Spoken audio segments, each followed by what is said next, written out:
ಎಲ್ಲ ತಾಲೂಕು ಆಡಳಿತ ವರ್ಗದವರು, ಮಾನ್ಯ ಗೌರವಾನ್ವಿತ ತಹಸೀಲ್ದಾರ್ ಅವರು ಹಾಗೂ ನಮ್ಮ ಯುವರು, DC ಬ್ಯಾಂಕ್ ನಿರ್ದೇಶಕರು ಹಾಗೂ ಎಲ್ಲ ನನ್ನ ನಾಯಕರು, ಮಲ್ನಾಕಲ್ ಪಂಚಾಯಿತಿಯ ನನ್ನ ಜೊತೆ ಇವತ್ತೆಲ್ಲ ನಾಯಕರು ಕೂಡ ಸೇರಿದ್ದಾರೆ. ಇವತ್ತು ಎಲ್ಲ ನನ್ನ ಮಾಧ್ಯಮ ಮಿತ್ರರು ಹಾಗೂ ಎಲ್ಲ ನನ್ನ ತಾಯಂದಿರು, ಎಲ್ಲ ನನ್ನ ತಂದೆದರು ಈ ಒಂದು ಜನಸಂಪರ್ಕ ಸೇತುವೆಯ ಕಾರ್ಯಕ್ರಮವನ್ನು ಈ ಬೇಸಿಗೆ ಕಾಲದಲ್ಲಿ ನಮ್ಮ ನಡೆಗೆ, ನಿಮ್ಮ ಪಂಚಾಯಿತಿ ಕಡೆಗೆ ನಿಮ್ದು ಏನೇ ಕೂಡ ನಮ್ಮ ಸಾರ್ವಜನಿಕವಾಗಿ ಹಾಗೂ ಸರ್ಕಾರದಿಂದ ಬರ್ತಕ್ಕಂಥ ಸವಲತ್ತುಗಳ ಬಗ್ಗೆ ತಮಗೆ ಅರಿವು ಮೂಡಿಸ್ಲಿಕ್ಕೆ ಹಾಗೂ ನಮ್ಮಲ್ಲಿರ್ತಕ್ಕಂಥ ಏನಾದರೂ ಸವಲತ್ತು ನಿಮಗೆ ಒದಗಿಸೇ ಇದ್ದರೆ ಅದನ್ನು ನಿಮ್ಮ ಮನೆ ಬಾಗಿಲು ಒದಗಿಸ್ಲಿಕ್ಕೆ ನಮ್ಮ ಕಾರ್ಯಕ್ರಮ ಹಮ್ಮಿಕೊಂಡು ನಾವು ಬಂದಿದ್ದೀವಿ. ಇವತ್ತು 2ನೇ ಪಂಚಾಯಿತಿ ಇದು. ಬಹುಶಃ ಎಲ್ಲೋ ಮಲ್ನಾಕಲ್ ಪಂಚಾಯತಿಯಲ್ಲಿ ಸಮಸ್ಯೆ ಕಡಿಮೆ ಇದೆ ಅಂತ ಒಂದು ಖುಷಿ ಆಗ್ತಾ ಇದೆ ನನಗೆ. ಹೇಗೆ ಹೇಳಿ? ಹೌದು, ಎಲ್ಲೋ ಸಮಸ್ಯೆ ಜಾಸ್ತಿ ಇರೋ ಕಡೆ ಜನ ಜಾಸ್ತಿ ಇರ್ತಾರೆ, ಸಮಸ್ಯೆ ಇಲ್ಲದ ಕಡೆ ಜನ ಕಡಿಮೆ ಇರ್ತಾರೆ. ಬಟ್ ಎಲ್ಲ ನನ್ನ ತಾಯಂದಿರು ಕೂಡ ಬಂದಿದ್ದೀರಿ ಅಂದ್ರೆ ಎಲ್ಲೋ ಒಂದು ಕಡೆ ಈ ಮಲ್ನಾಕಲ್ ಪಂಚಾಯತಿಯಲ್ಲಿ ಸಮಸ್ಯೆ ಕಡಿಮೆ ಇದೆ ಅಂತ ಅರ್ಥ. ಸೊ ಅದರಿಂದ ನನಗೆ ಖುಷಿ ತರತಕ್ಕಂಥ ವಿಷಯ. ಜನ ಜಾಸ್ತಿ ಇದ್ರೆ ಭಯ, ಏನ್ ಹೇಳಿ? ಜಾಸ್ತಿ ಪ್ರಾಬ್ಲಮ್ ಇದೆ ಅಂತ.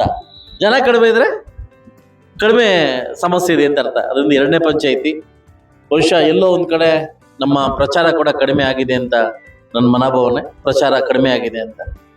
ಅದರಿಂದ ಮುಂದಿನ ಪಂಚಾಯಿತಿಗಳಲ್ಲಿ ಅತಿ ಹೆಚ್ಚು ರೀತಿಯಲ್ಲಿ ಪ್ರಚಾರವನ್ನು ಮಾಡಿ, ಮತ್ತು ನಾನು ಮತ್ತು ಮಾಧ್ಯಮದವರು, ಆಡಳಿತ ವರ್ಗ ಮತ್ತು ಮಾಧ್ಯಮದವರು ನಿಮ್ಮ ಜೊತೆ ಬಂದು ಈ ಒಂದು ಕಾರ್ಯಕ್ರಮನ ಯಶಸ್ವಿಗೊಳಿಸಲಿಕ್ಕೆ ನಾವು ಪ್ರಯತ್ನವನ್ನು ಮಾಡ್ತೀವಿ.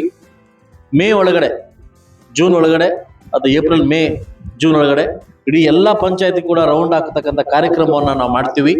ಮಾಡಿ ನಮ್ಮ ಸರ್ಕಾರದಿಂದ ಹಾಗೂ ತಹಸೀಲ್, ನಮ್ಮ ರೆವಿನ್ಯೂ ಡಿಪಾರ್ಟ್ಮೆಂಟ್, ಎಲ್ಲ ಇಲಾಖೆಗಳಿಂದ ಕೂಡ ಏನು ಸಮಸ್ಯೆ ಇದ್ರೆ ಕೂಡ ನಿಮ್ಮ ಸಮಸ್ಯೆ ಕೂಡ ಬಗೆಹರಿಸಲಿಕ್ಕೆ ನಾನು ಪ್ರಯತ್ನವನ್ನು ಮಾಡ್ತೀನಿ. ಈ ಜನಸಂಪರ್ಕ ಒಂದು ಸೇತುವೆ ಇದು. ಈಗಾಗಲೇ ತಿಮ್ರಾವತ್ನಹಳ್ಳಿ ಪಂಚಾಯಿತಿಯಲ್ಲಿ ತುಂಬಾ ಅದ್ದೂರಿಯಾಗಿ ಕಾರ್ಯಕ್ರಮ ಕೂಡಿ ಬಂತು.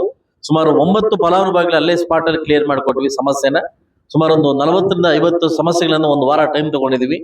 KSRTC ಇರ್ಬೋದು, ಬೆಸ್ಕಾಂ ಇರ್ಬೋದು, ರೆವಿನ್ಯೂ ಇರ್ಬೋದು, ತಾಲೂಕ್ ಪಂಚಾಯತ್ ಇರ್ಬೋದು, ಅವ್ರ ಸಮಸ್ಯೆಗಳು ಹೇಳ್ಕೊಂಡಿದೆ. ಪಿಂಚಣಿ ಬರ್ತಾ ಇಲ್ಲ, ರೇಷನ್ ಬರ್ತಾ ಇಲ್ಲ, ಅದಕ್ಕೆಲ್ಲ ಸ್ಪಾಟ್ ಅಪ್ರೂವಲ್ ಕೊಟ್ಟು ಎಲ್ಲ ವ್ಯವಸ್ಥೆಯನ್ನು ಮಾಡಿದೀನಿ. ಸೊ ಅದರಿಂದ ಈ ಕಾರ್ಯಕ್ರಮನ ಯಶಸ್ವಿಗೊಳಿಸಿ ಅಂತ ಕೇಳ್ಕೊಂತ ಈ ಕಾರ್ಯಕ್ರಮಕ್ಕೆ ಬಂದಿರತಕ್ಕಂಥ ಎಲ್ರಿಗೂ ನನ್ನ ಥ್ಯಾಂಕ್ಸ್ ಹೇಳ್ತಾ ಈ ಕಾರ್ಯಕ್ರಮ ಮುಂದುವರಿಸ್ತೇನೆ.